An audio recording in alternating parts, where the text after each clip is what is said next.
నేను చెప్పింది చేయండి. రామ్మా రా. ఏడవకమ్మా, ఏంటో చెప్పు. మరేమో మా నాన్న రోజు తాగొచ్చి మమ్మని కొడుతున్నాడయ్యా. ఈ రోజు కూడా అలాగే కొడితే మా అమ్మ కింద పడితే సర్లే ఏడవకం. చంద్రుని పిలవండి. ఎందుకురా కొట్టావు? ఎందుకురా కొట్టావు?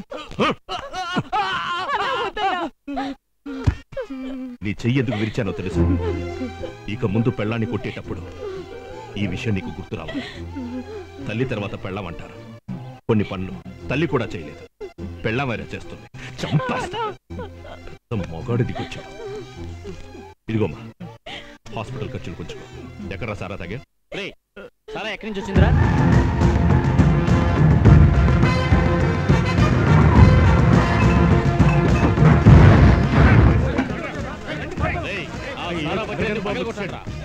ఒక్కడు కూడా మిగలకూడదు.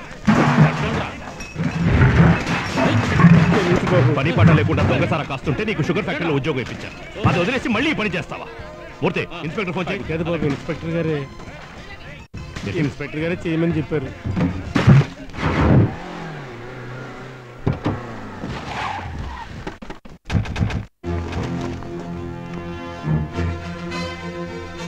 ఊరికి కొత్తగా వచ్చే ఇన్స్పెక్టర్ రౌడీస్ ని, క్రిమినల్స్ ని పిలిపించి తప్పు చెయ్యొద్దని వార్న్ చేస్తాడు. నువ్వు సపోర్ట్ చేస్తున్నావా? ఈరోజు సారా కాచమన్నావు, రేపు దొంగతనం చేయమంటావా?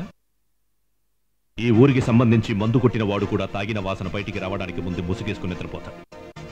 ఇంకోసారి ఇలా జరిగిందో కొట్టి చంపేస్తా. కరెక్ట్గా నడుచు. సార్, ఈ విషయం పెద్దానికి తెలియనివ్వకండి. తెలిస్తే నా ఉద్యోగం పోతుంది. ఇక మీద ఇలా జరగదు. గౌరవంగా బతకడం నేర్చుకోండి. చూడన్నా, అసలు నేను 3 పెళ్ళాలు 2 జంటలు ఉన్నాయి. అవునరా? పడతారా అమ్మా? ఈ సినిమా చూడటానికి మీ 2 జంటలైనా భార్యాభర్తలుగా వచ్చినందుకు నాకు చాలా సంతోషంగా ఉందమ్మా.